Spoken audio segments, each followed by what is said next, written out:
রমজান মাসে রোজা রাখতে পারছো না, শরীর অসুস্থ, কোরআনে আছে ফিদিয়াতুন তাআমু মিসকিন, অসুস্থতার কারণে যারা রোজা রাখতে পারবে না তারা মিসকিনকে ফিদিয়া দিয়ে দিবে। তিনটে পার্ট আছে, ফকির, এতিম আর মিসকিন। আমাদের সমাজের লোক ভাগটাই জানে না। কথাটা বুঝতে পেরেছেন না? পারে মিসকিন কাকে বলে? একজন বলে কাকে বলে? কে বললে? বাপ মা মরে গেলে কেউ যদি কোটিপতি বেটা হয় তার বাপ মা মরে গেলে সে মিসকিন হবে? মিসকিন মানে হচ্ছে নিঃস্ব, যার কিচ্ছু নেই। কথাটা বুঝতে পেরেছেন না? পারেন? হাদিসের ব্যাখ্যা হচ্ছে মিসকিন মানে নিঃস্ব, যার কিচ্ছু নাই। রাস্তায় একটা তিরপল টাঙ্গিয়ে আছে, নাইলে আপনার দোকানের সামনে সই, এরকম লোক আছে না? বাজারে পাবেন। তাদেরকে বলা হয় মিসকিন, যার কিচ্ছু নাই, থাকার জায়গাটাও নাই। এইরকম লোক রোজা রাখলে তাকে তুমি দিবে। যদি এই লোক খুঁজে না পাও, কোন মাদ্রাসায় বাবা মা নাই, কেউ নাই, ছেলেটা মাদ্রাসাতেই জীবন কাটায়, এরকম তালবিল ইলমকে দিবে তোমার রোজা রাখার পয়সাটা। শুধু এটাই পানিশমেন্ট নয়, সুস্থ হয়ে গেলে ওই রোজাগুলো আবার তোমাকে আদায় করতে হবে।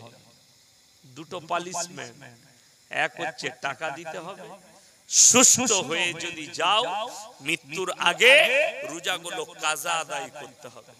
তাহলে যে মাল কটা বাহানা দিচ্ছ তারা ফেরে পড়েই আছে। কথাটা বুঝতে পেরেছেন না? পারেন? আল্লাহর কাছে বাহানার রাস্তা নাই। কেন?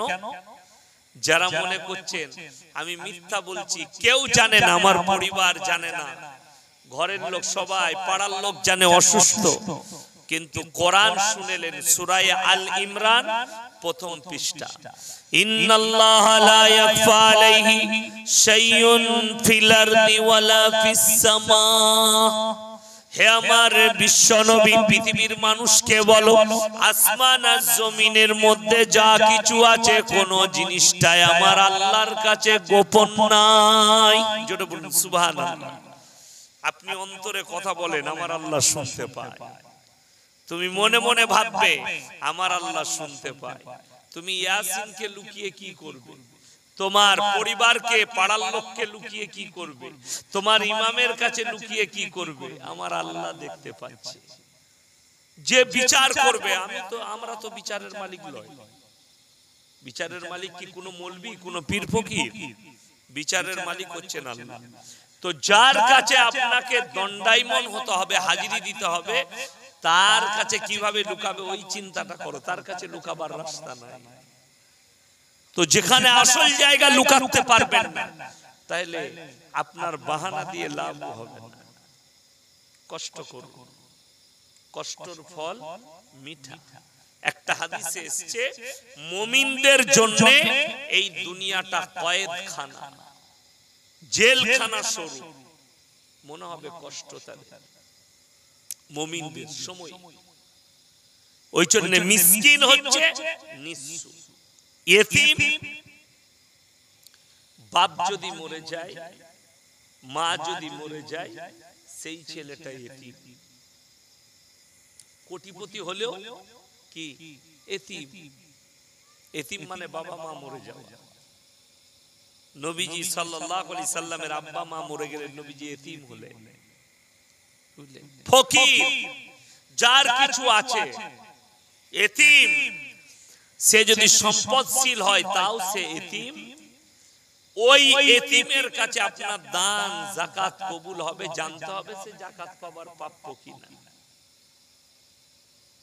আমাদের দেশে এটা হুগলি ডিস্ট্রিক্ট তো নাকি? হুগলি বর্ধমান লেগে আছে কাছাকাছি। হ্যাঁ, বর্ধমান হুগলি আপনার পশ্চিম বাংলার অনেক মুসলমান হিসেব করে যাকাত দেয়। ঠিক বলছি না ভুল বলছি? ঘরে বইয়ের 15 ভরি সোনা রাখা আছে, যাকাত দেয় না। সব জানে, কোরআনে যতবার আছে আকিমিস সালাহ ওয়া আতুজ যাকাত, 82 বার নামাজের কথা, 82 বার যাকাতের কথা আল্লাহ উল্লেখ করেছে। তুমি নামাজটা বুঝতে পারলে, যাকাত কি তুমি বুঝোনি? তুমি মাল যাকাত বুঝেছো, ওখানে টাকা খরচ, এখানে টাকা খরচ নাই, মাথা ঠোকা কাজ। তাইলে তোমার মাথাটা ঠোকাই হলো, যাকাত যদি কোনো মালদার না দেয়, সেই মালদার হারাম খাচ্ছে, যাকাতের পয়সা খাচ্ছে লেখে লেখে। আমার মাদ্রাসায় লাগবে, তুমি যাকে দিবার প্রাপ্য তার কাছে পৌঁছাও, কিন্তু যাকাত যদি কেউ না দেয়, সে যাকাতের মাল খাচ্ছে। যদি বলো আমি ইসলাম মানি না, তাহলে তোর জন্য শুয়োরের মাংসটাও যায় যাচ্ছে, তুই যা পারবি কর। কিন্তু যদি বলিস যে আমি আল্লাহকে বিশ্বাস করি, রাসূলকে বিশ্বাস করি, ইসলাম মানি, তোমার যদি যাকাত ফরজ হয়, যাকাত দিতে হবে। অনেকজন আবার আমাদেরকে জিজ্ঞেস করে, হুজুর ক ভরি সোনা থাকলে যাকাত দিতে হবে? হুজুর তাকে বলেছে 7.5 ভরি। ও চিন্তা করেছে 7-এর বেশি বাড়াবো না, ওইখানে আটকিয়ে রেখে দেবে। এটার নাম কায়দা। আপনার জানা নেই, আল্লাহর কসম করে বলছি, কেউ যদি এই বছরে 8 ভরি সোনার যাকাত দেয়, আল্লাহ তাকে পরের বছরে 15 ভরি সোনার যাকাত দিয়া করবে। যাকাত দিলে মালের বরকত হয়, মাল কমে। বিশ্বাস করুন, যাকাত দিলে মালের বরকত হয়। অনেকজন বলে না, আরে এই মৌলবীরা তো সব যাকাত ফিতরার পয়সা খেয়ে মানুষ হয়েছে। আমরা যাকাত ফিতরা, তুমি মালদার হয়ে মাল তুমি যাকাত দাও না, তুই কি খাচ্ছিস বে? তুমি তো বড় লোক হয়ে যাকাত খাচ্ছ, লজ্জা লাগে না? তোমার বিবি ছেলে দিকে যাকাতের পয়সা খাওয়াচ্ছ, সম্পূর্ণ হারাম। এক বালতি দুধে যদি একটা মুত পড়ে যায়, দুধটা খাওয়া যাবে তো? কথা বলে না, খাওয়া যাবে। ওই রকম তোমার কাছে 10 লাখ টাকা আছে, লাখে 2,500 তুমি যাকাত বার করনি, তোমার পুরো টাকাটাই নোংরা হয়ে গেল যাকাতটা ঢুকে থাকার কারণে। লেফটি দিয়েছো যাকাতের সাথে। ফকির যার কিছু আছে, যার কিছু, ফকির মানে কি? যার কিছু আছে, ভিক্ষা করে জমা করে। আরে আপনার জানা নাই, মুম্বাইয়ে হাজি আলিতে এমন এমন ফকির বসে আছে না, আপনার 10 ঘরে অত বড় লোক পাওয়া যাবে না। বাস্তব কথা বলছি। বাঙালি, নাম করব না কোন জায়গায়, আমাদের দেশে 3 তলা দালান, ওইখানে ভিক্ষা করে হাজি আলি। একটা বেটা সৌদিতে আছে, একটা বেটা অমুক জায়গায় আছে, ভিক্ষা করছে হাজি আলিতে বসে। কেন? পার ডে ওইখানে বসে ওর 5,000 টাকা ইনকাম। মাসে কত হলো? 3-5, কথা বলে না, 1.5 লাখ। ও প্রফেসর কেউ পড়াবে, কথাটা বুঝতে পারেননি? তাহলে সে গরিব হলো না, সে আবার আমাদের দেশে এসে যাকাত দিচ্ছে ভিক্ষা করে। কথাটা বুঝতে পারেননি? আপনারা হাসছেন, বাস্তব কথা বলছি। এই খেলে একটা জিনিস বুঝার আছে, কি বুঝবেন? রাগ করেন না, বাস্তব কথা বলছি। আপনি আপনার আমার মতো বড় লোকরা গিয়ে মাজারে চাইতে যাচ্ছে, কবরে চাইতে যাচ্ছে, বাবা আমাকে দৌলত দাও। তুমি চাইছো মাজারে, আর ভিখারিরা চাইছে তোর কাছে। কথাটা বুঝতে পেরেছেন না পারেননি? আমার যদি তুই মাজারে চাইছিস বড় লোক হতে, আর তোর কাছে দরজায় বসে আছে ভিখারিরা, সেটা কেউ মাজারে চাই নাই, তোর কাছে চাইছে। তারা তো মাজারে চাইলে আরো বেশি পেত। কথাটা বুঝার আছে না নাই? কথা বলেন তো। এইখান থেকে কি বুঝতে পারলেন? তোমার ব্রেনটাকে ওয়াশ করো। আল্লাহ ছাড়া কারোর কাছে ভালো মন্দ চাওয়া, কথা বলেন, যাবে না। একমাত্র ভালো মন্দের মালিক সকলে বলুন কে? আল্লাহ। এই দেখেছিলেন, বলে দিই আপনাকে, মানুষ কতটা দুর্বল। একটা কথা সব সময় বিশ্বাস রাখবেন। গত 1 সপ্তাহ আগে আমাকে একজন ফোন করেছিল, ভারতে অমুক জায়গায় অমুক দেশে ফিলিস্তিনে মুসলমানদের উপরে এত অত্যাচার চলছে, আল্লাহ কি দেখতে পাইনি? হুজুর একটু বলুন, বলবেন এই সম্পর্কে? এত অত্যাচার কোরআনকে মিটাতে চাইছে। আমি বললাম সময় যত হালত যতই খারাপ হোক, তোমার গর্দন যদি তলোয়ারের ডগে থাকে, তারপরও আমার আল্লাহ না চাইলে তোমার মৃত্যু আসবে না।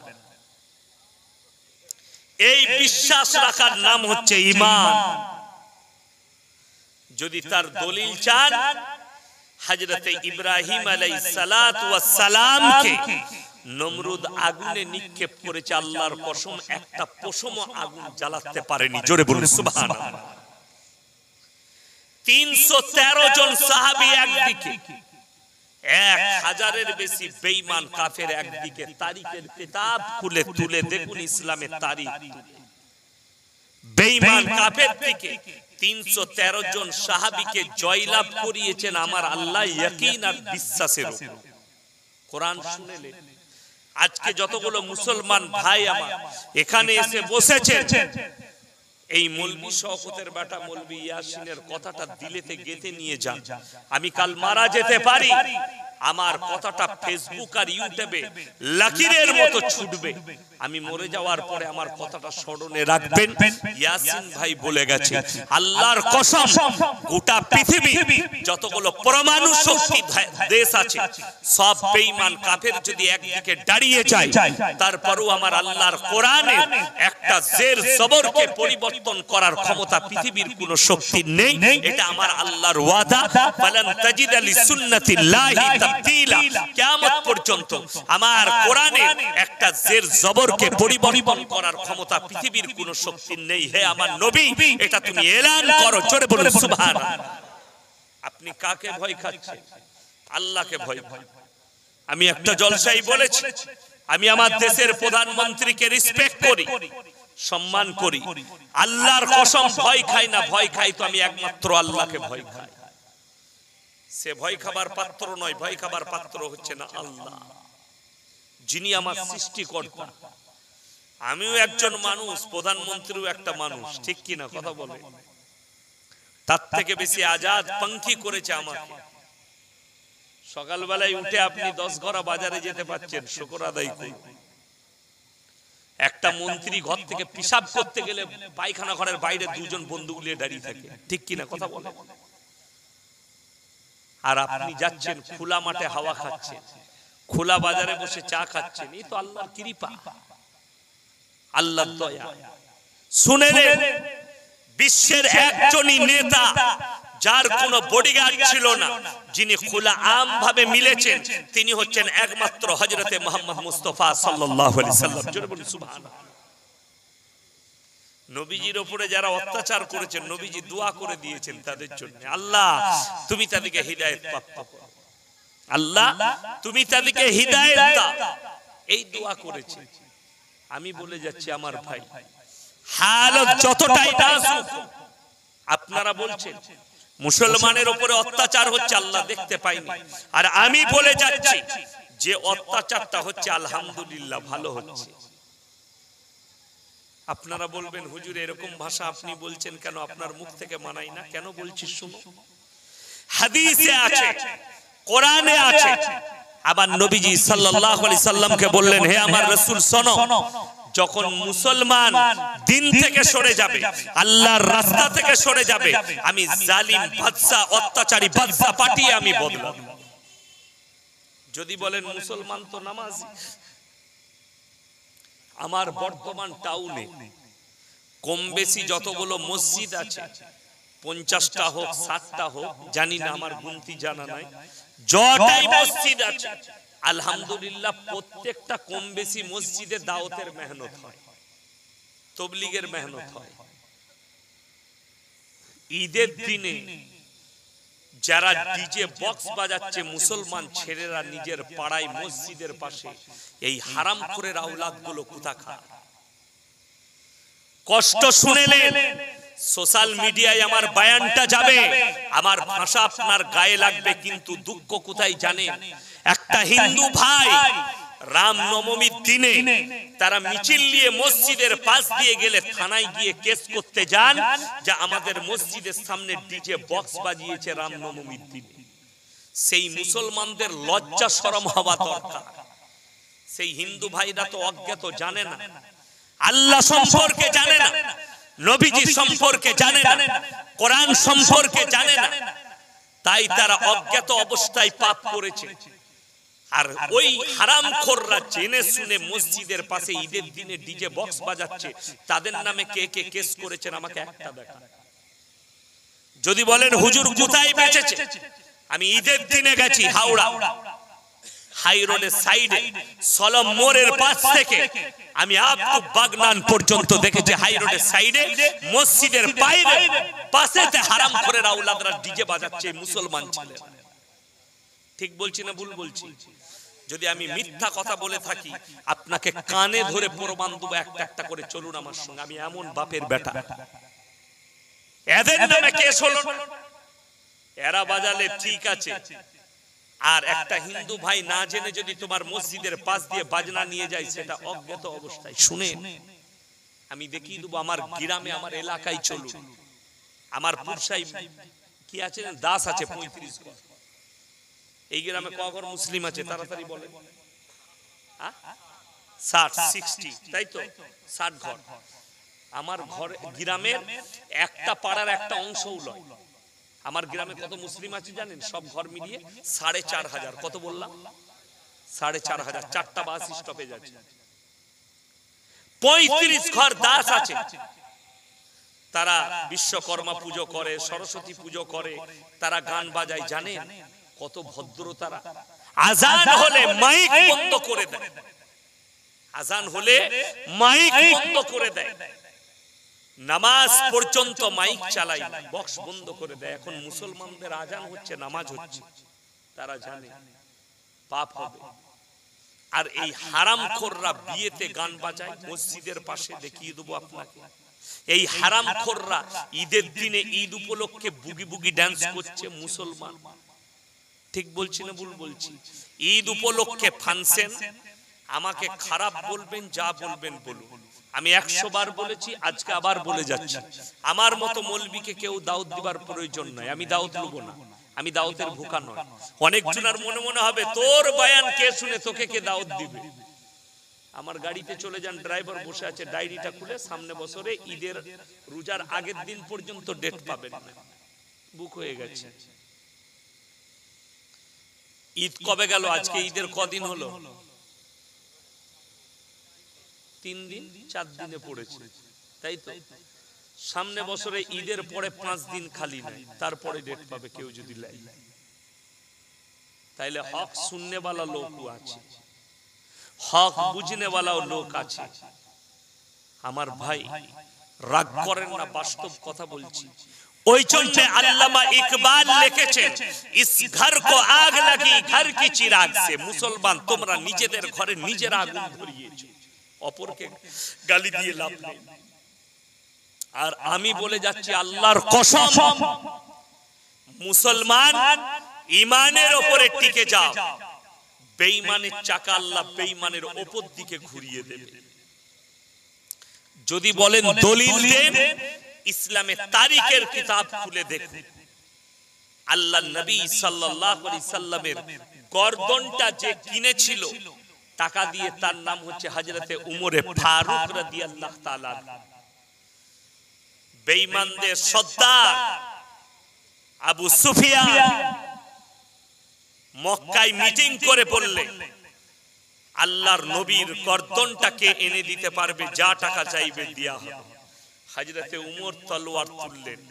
25 বছরের যুবক, 7 ফুটের উপরে লম্বা, গোটা মক্কা নগরী তাকে ভয় করত। আল্লাহ এত শক্তি দিয়েছিল হযরতে উমরকে।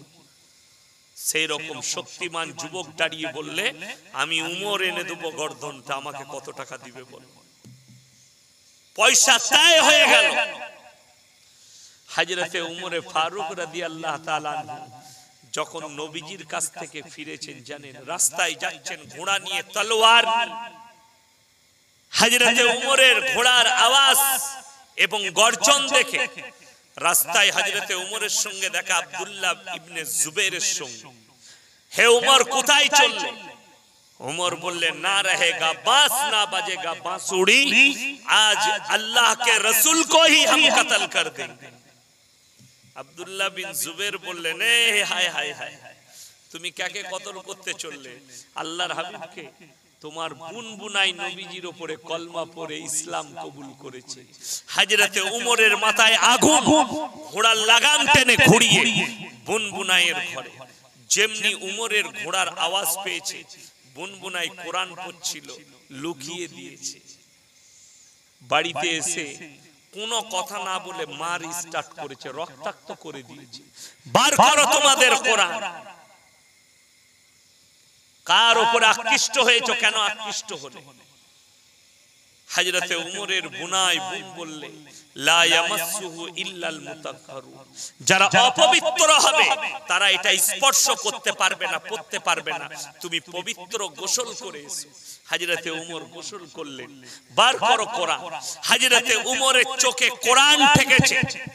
কুলু লা ইলাহা ইল্লাল্লাহু তুফলিহুন। সঙ্গে সঙ্গে উমরের হৃদয় থেকে বলে উঠেছে লা ইলাহা ইল্লাল্লাহ মুহাম্মাদুর রাসূলুল্লাহ, বলুন সুবহানাল্লাহ। হযরতে উমর তলোয়ারটা নিয়ে গিয়ে নবীজির পায়ের কদম মুবারকে নামিয়ে দিয়েছে। ইয়া রাসূলুল্লাহ, আমি ভুল বুঝেছিলাম, আমি ভুল ভেবেছিলাম, আজকে আমি বুঝতে পারলাম, আপনাকে চিনতে পেরেছি। আল্লাহর হাবিব সাল্লাল্লাহু আলাইহি সাল্লাম সঙ্গে সঙ্গে উমরকে বুকে জড়িয়েছেন।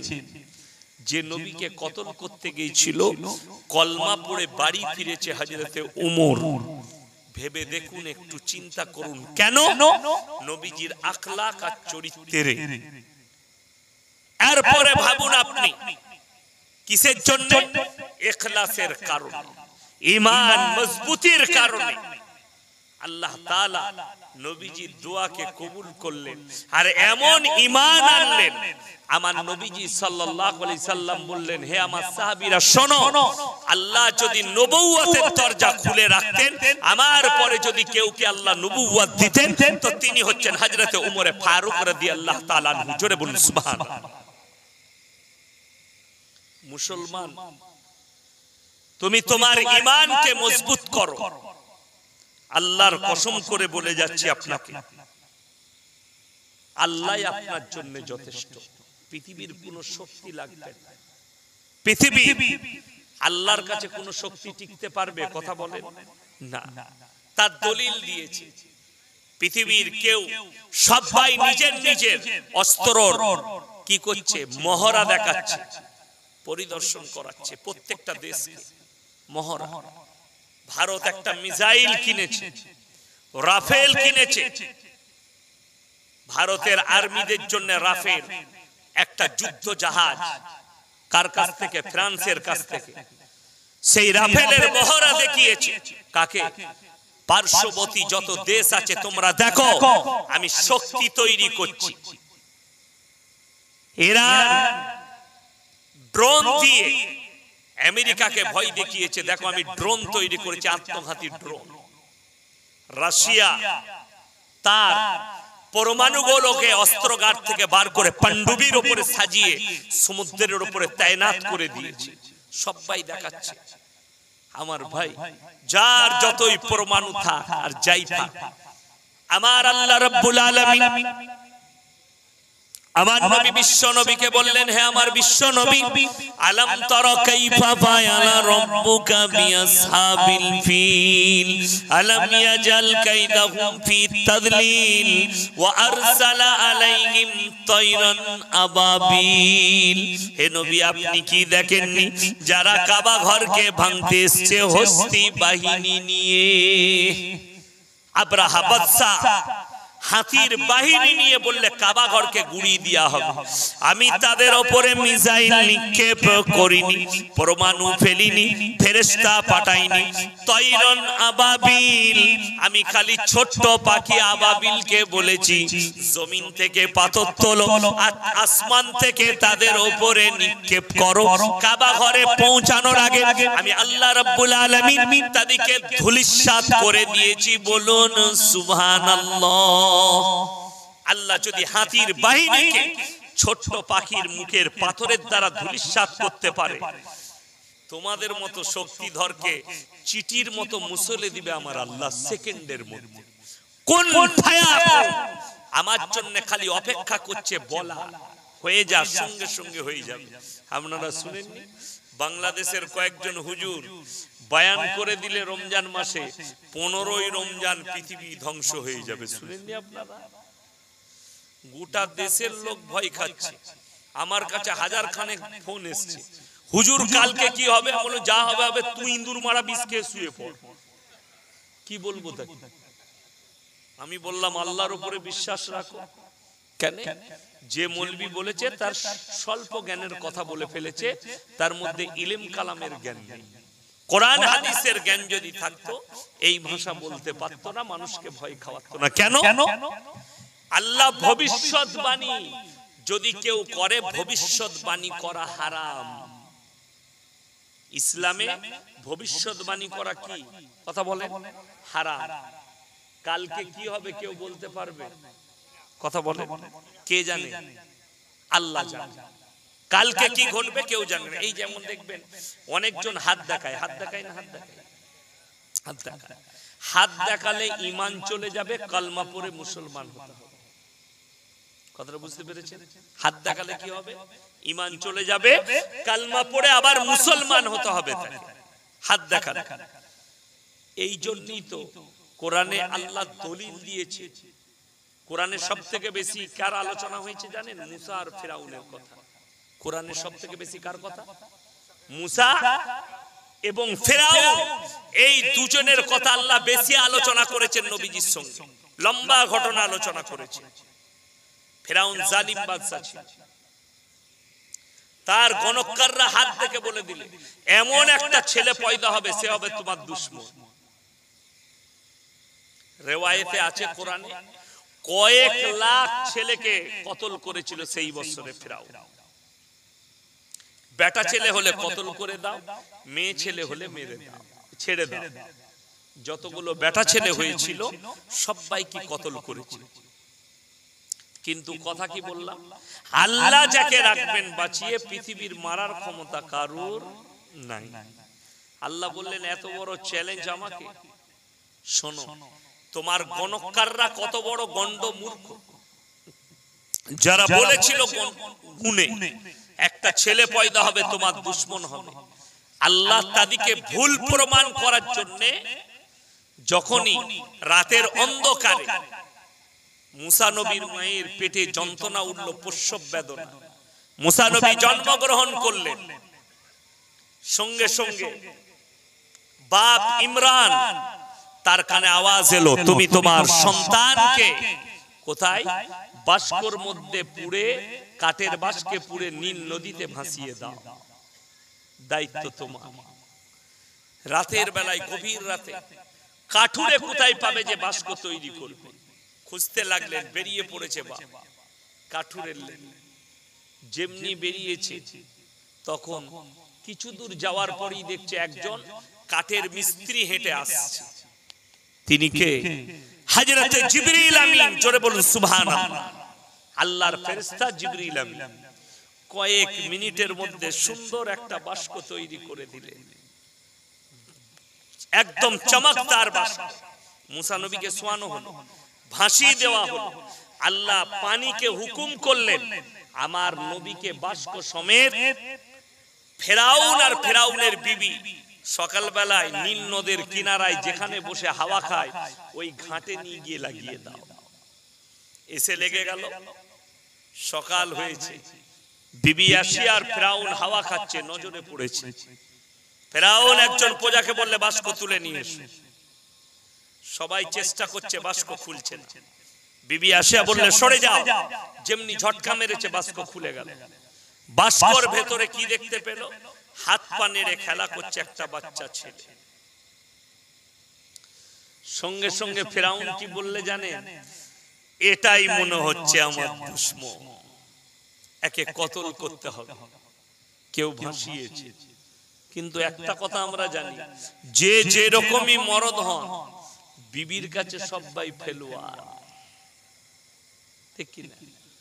অফিসাররা অফিসে গিয়ে বলবে এই চা নিয়ে আয়, আনছি স্যার, কর্মচারীরা ভয় খাবে। আপনি দোকানে গিয়ে কর্মচারীকে চিল্লাবেন, ভয় খাবে। কিন্তু ঘরে এসে যদি বউকে বলেন তাড়াতাড়ি চা দাও, দোকানে খেয়ে নাও, কাজ করছি দেখতে পাও না, আচ্ছা ঠিক আছে তাই হলো। বউয়ের কাছে মাল ঠান্ডা।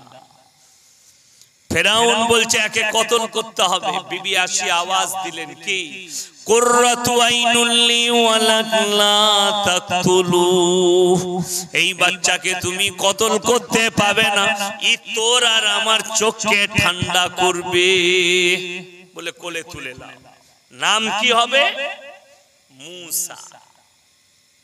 ফেরাউনের যে প্রদেশে বাড়ি ছিল মিশরের, সেই প্রদেশের ভাষা ছিল সিরবানি ভাষা।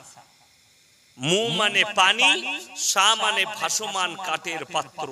শব্দটা লেখা হয়েছে আরবিতে, ভাষাটা হচ্ছে সিরবানি ভাষা মিশরের। মু মানে পানি, সা মানে ভাসমান কাঠের পাত্র, ভেসে এসছে কাঠের পাত্রে, তাই নাম রাখা হয়েছিল মূসা। মুসা নবীকে কোলে তুলে নিলেন বিবি আসিয়া। এখানে অতটা ঘটনা বলবো না, খালি জাস্ট বুঝাচ্ছি। যারা হাত গুনে বলল যে একটা ছেলে জন্মাবে সে হবে আপনার দুশমন, তাদের কোলে মুসা নবী মানুষ হচ্ছে, কিন্তু তারা বলতে পারছে না এই মালটাই সেটা। কথাটা বুঝতে পেরেছেন না? পারেন? এখানে কি বুঝলেন? যারা হাত গুনছে ভুয়ো মাল, 2 নম্বরই মাল। ওই জন্য হাত দেখানো যাবে না। ভবিষ্যৎবাণী করা ইসলামে হারাম। এই জন্য হারাম বলে দিই, কিয়ামতের দিন, কিয়ামতের তারিখ আমার আল্লাহ রাব্বুল আলামিন নবীজি সাল্লাল্লাহু আলাইহি সাল্লামকেও জানায়নি। রিওয়ায়াত কিছু আছে। একটা রিওয়ায়াত পাওয়া যায় 10ই মুহররম কিয়ামত হবে, রিওয়ায়াত পাওয়া যায়। 10ই মুহররম তারিখটা থাকবে 10ই মুহররম জুম্মার দিন। যে হাদিসটা বর্ণনা করেছে, এই হাদিসটা বাংলাদেশের বক্তা আলেম যে হাদিসটা বর্ণনা করেছেন, ওই হাদিসটা একদম দুর্বল হাদিস, যায়ীফ হাদিস। দুর্বল কাকে বলে? রাবি দুর্বল। কি আছে? প্রথম জুম্মার দিন হবে প্রথম রমজানের দিন হবে শুক্রবার, 15ই রমজান হবে শুক্রবার, কিয়ামত হবে। হাদিসটা হচ্ছে দুর্বল হাদিস, মানুষকে বিভ্রান্ত করেছে। কোরআন কি বলছে শুনেলেন? আমার আল্লাহ 5টা জিনিসকে গোপন করলেন পৃথিবীর মানুষের কাছ থেকে। জোরে বলুন সুবহানাল্লাহ। কটা বললাম বাবা? 5টা। সূরা লুকমানের শেষ আয়াত, 5টাই শেষ আয়াতে আছে। ইন্নাল্লাহা ইনদাহু ইলমুস সাআ ওয়া ইউনাজ্জিলুল গায়থ ওয়া ইয়ালামু মা ফিল আরহাম ওয়া মা তাদরি নাফসুম মাযা তাকসিবু গাদা ওয়া মা তাদরি নাফসুম বিআইয়ি আরদিন তামুত ইন্নাল্লাহা আলিমুন খবীর। ইন্নাল্লাহা ইনদাহু ইলমুস সাআ, কিয়ামত কবে হবে আমি আল্লাহ ছাড়া পৃথিবীর কেউ জানে না। ওয়া ইউনাজ্জিলুল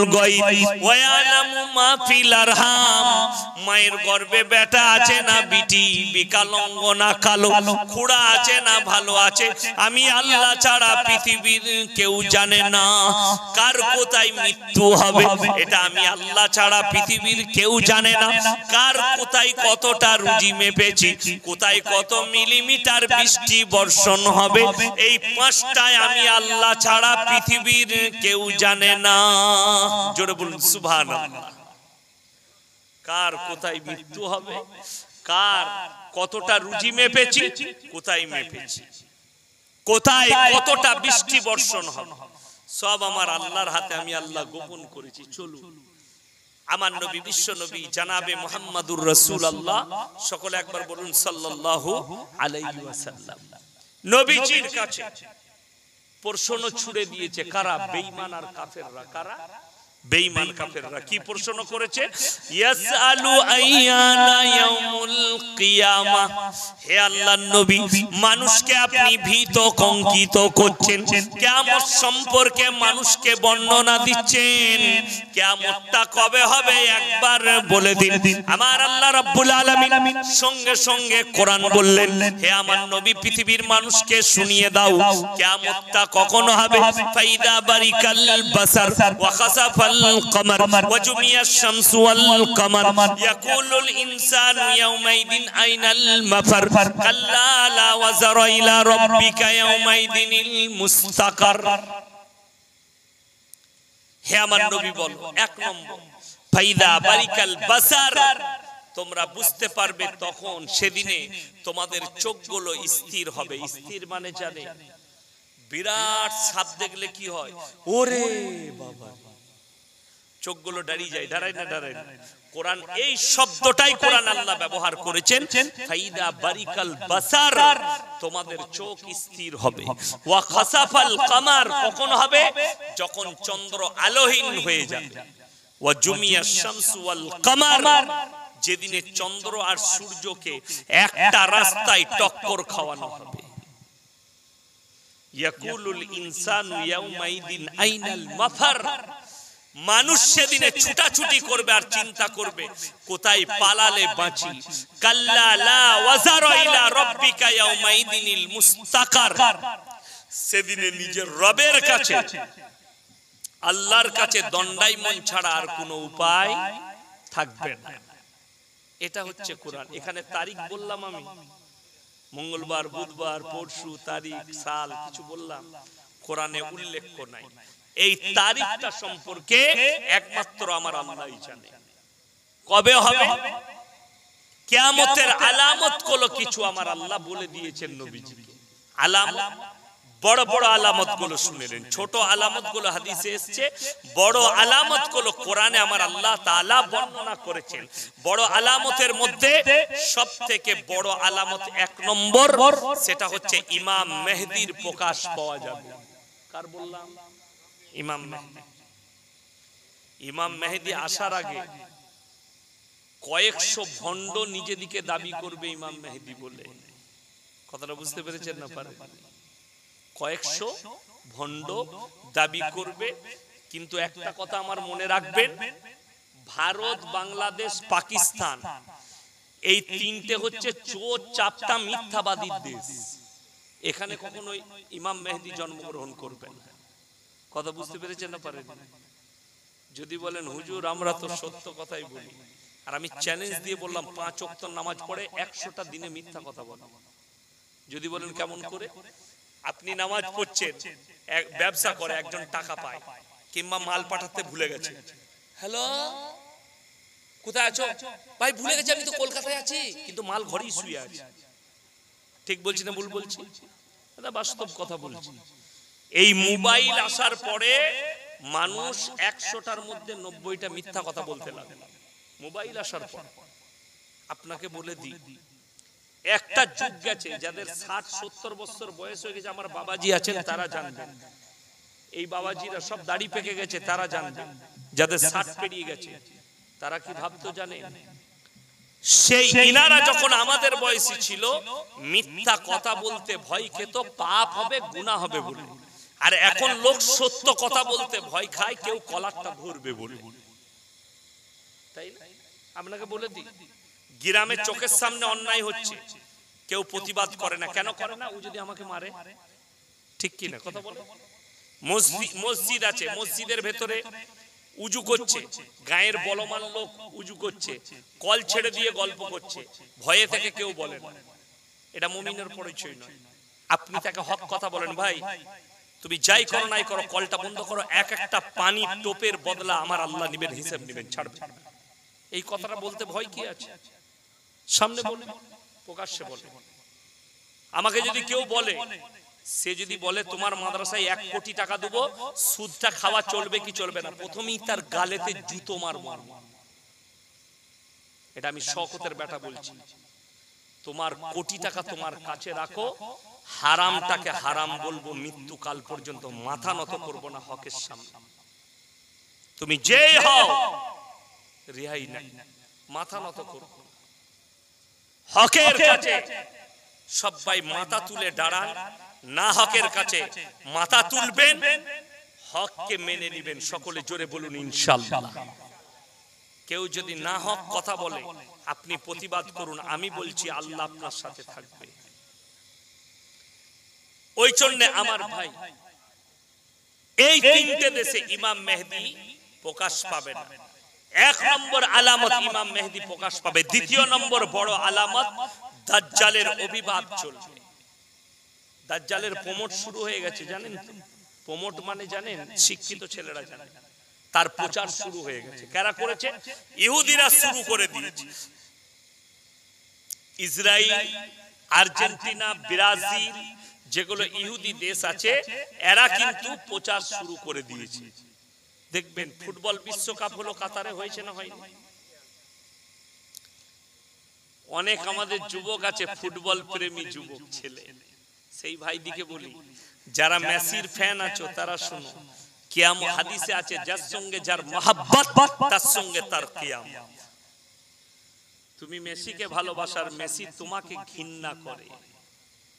তুমি নেইমারকে ভালোবাসো, নেইমার তোমাকে ঘৃণা করে, তোমার উপরে বিদ্বেষ রাখে। তোমার জানা নাই কেন?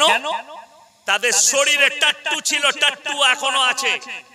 এক চোখের টাট্টু, ওটাই হচ্ছে দাজ্জালের প্রমোট।